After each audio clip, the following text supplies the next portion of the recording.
କଳାକୃତି ଦେଖାଯାଉଛି। କଳାକୃତି ସବୁ ଧଳାକୃତି ଭଳି ଦେଖାଯାଉଛି।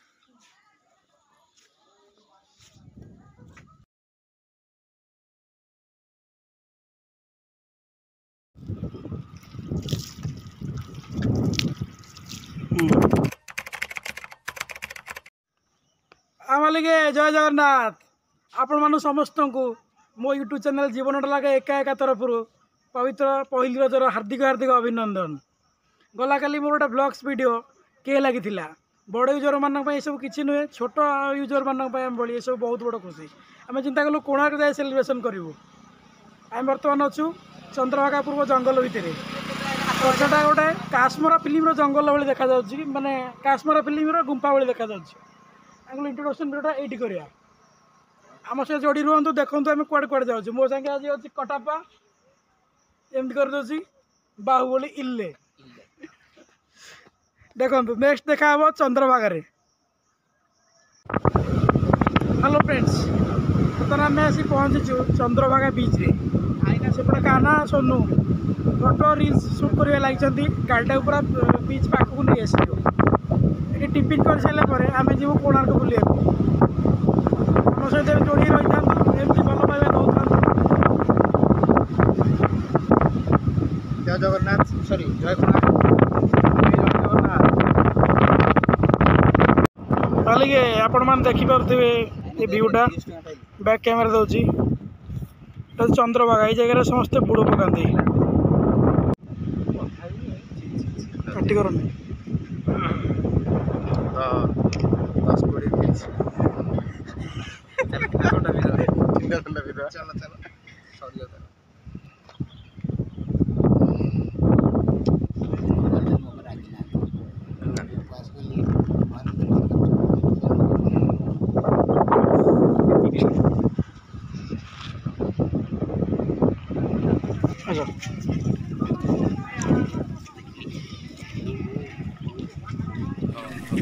यूट्यूब रे दे दे दे दवा बैकग्राउंड रे नो कि पूरा डीएसएलआर ना यूट्यूब रे दे दवा थंबनेल। हां बढ़िया है। यही मंदिरटी को राजा लांगुला नरसिंहदेव निर्माण कराइथिले। मंदिर निर्माण कार्य 1200 बढ़ई नियोजित होते। से बढ़ई मान 12 वर्ष समय लगी मंदिरटी को निर्माण करने। यही मंदिर को देखिले जानी हो जाए ओडिशार प्राचीन शिल्पकला केते उन्नत थिला एवं शिल्पी माने केते ज्ञानी थिले।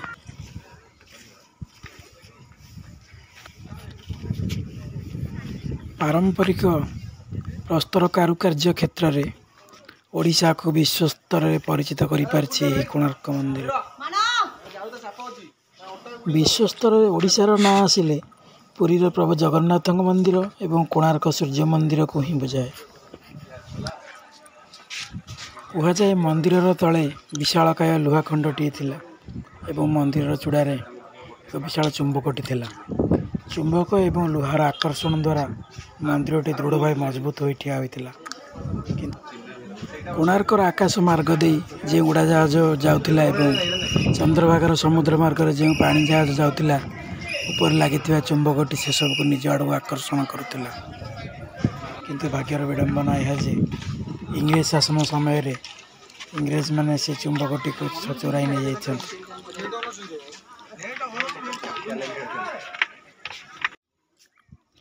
यही जो कोणार्क चक्र आपण माने देखुचंती एथिरे एक स्वतंत्र ज्ञान कौशल व्यवहार करा जायछि, जहा द्वारा एथिरे खरा पड़िला बेले यह उभय कैलेंडर एवं घंटा भली काम करे। ओडिया रे केउ मास चलीछि एवं समय केतेटा हेछि से सब एही चक्र को देखि जानी हो जाए। एथिरु समय आकलन करिया पई जो विद्यार आवश्यक रही से विद्या आजिर आधुनिक जुगरे विलुप्त हो आसिलानी। जदि आपण मानक मध्यरु केही ज्ञानी व्यक्तित्व यह विद्या जानती तेरे कमेंट माध्यम रे हमको निश्चय जणाइबे। यही कथारू आपण माने अनुमान करि पारुथिबे आमर पूर्वपुरुष केते ज्ञानी थिले, केते ज्ञानर भंडार थिला तांका पाखे।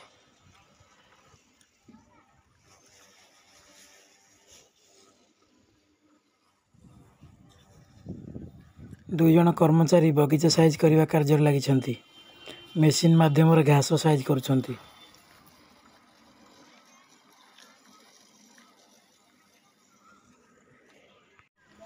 चलतु मंदिर पछ पाखरे थिबा छायादेवी मंदिर टे बुली आसिबा।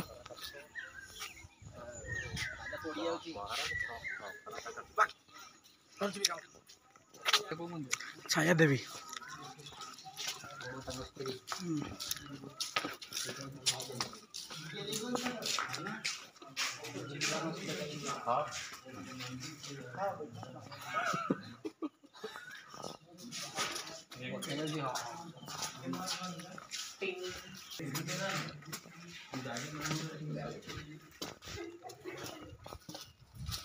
देखिपे भितर किसी भक्त माने टंका पकई टंकिकिया 2 टंकिया 5 टंकिया 10 टंकिया कॉइन नोट सब प्रकार टंका पड़ी।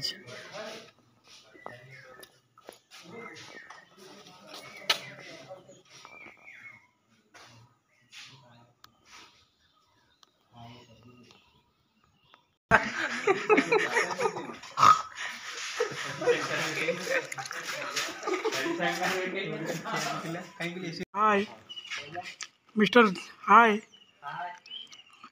केमती फील हो केमती फील हो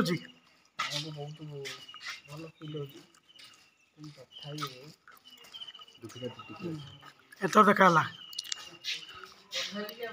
ऋषि वाल्मीकि भाई देखा एथर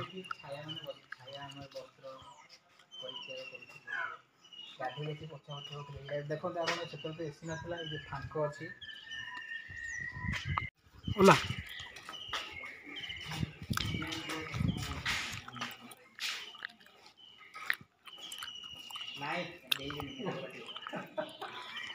ओलो को डैम के कहला कि खाना ओले उठ देबू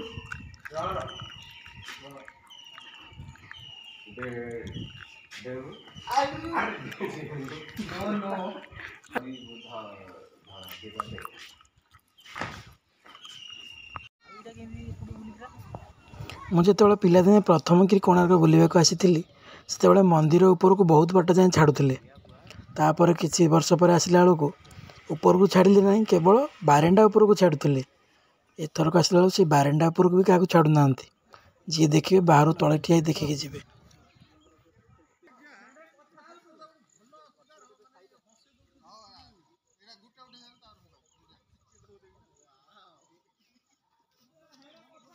खरा जोर होता तेणु आम गछमूले टिके विश्राम नेलु।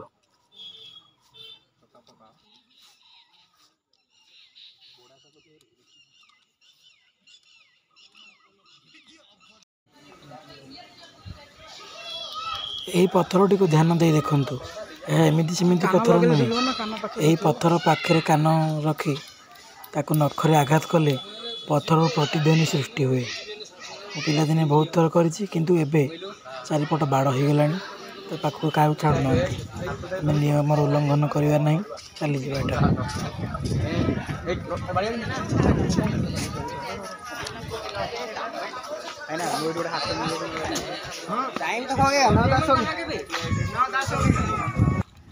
कोणार्क बुली सारी आमे आसी पहुँचलु माँ रामचंडी पीठर। यही दृश्यटी हूँ माँ मंदिर पछपाखर थिबा दृश्य।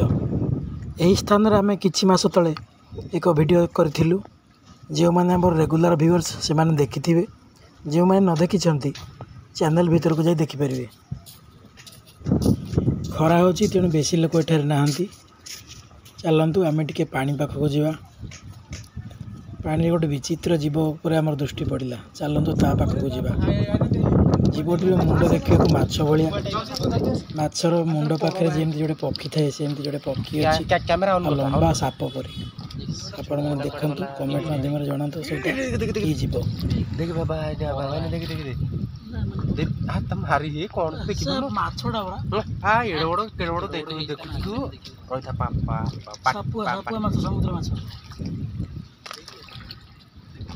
केड बड़ गिरी भाई भाई नहीं जी बारे हे भाई ना से गात रे देखे ता भितर केमती खालु कोन जीव हे टेका आउट दौन टेका अरे से सापटा नहीं है से वाला से ठीक से ठीक देखिलु कौन ଯେତେବେଳେ କଳା ପାହାଡ଼ ଓଡ଼ିଶାର ସବୁ ଜାଗାରେ ଆକ୍ରମଣ କରିକରି ଶେଷରେ ଏଠାରେ ଆସି ପହଞ୍ଚିଲା ତାକୁ ଜୋରରେ ଶୋଷ ଲାଗିଲା। ସେ ପାଣି ପାଣି ବୋଲି ଚିଲେଇ ମାଆଙ୍କ ଦୁଆରେ ବସି ପଡ଼ିଲା। ସେହି ସମୟରେ ମା ରାମଚଣ୍ଡୀ ଏକ ନାରୀ ରୂପରେ ଖାଲି ମାଠିଆଟିଏ ଧରି ମନ୍ଦିର ଭିତରୁ ବାହାରିଲେ। କଳା ପାହାଡ଼ ଉପରେ ଏଇଠି ବସିଥା, ମୁଁ ପାଣି ନେଇ ଆସୁଛି। ମା ଆଉ ଫେରିଲେନି, କିନ୍ତୁ କଳା ପାହାଡ଼ ପାଣି ପାଣି ବୋଲି ଚିଲେଇ ସେଇଠାରେ ପ୍ରାଣତ୍ୟାଗ କରିଥିଲା। ମନ୍ଦିର ଭିତର ପ୍ରାଙ୍ଗଣରେ ଏହି କଥା ଲେଖାଯାଇଛି, ଆପଣ ଦେଖିବେ। ଭୋଲା ରାମଚଣ୍ଡୀ ଗଲାରେ କଳା ପାହାଡ଼କୁ ଦୁଆରେ ବସାଇ ଭଲ ପାଣି ଆଣି ଗଲାରେ। ଚାଲନ୍ତୁ ମାଆଙ୍କ ପ୍ରସାଦ ସେବନ କରି ଆସିବା।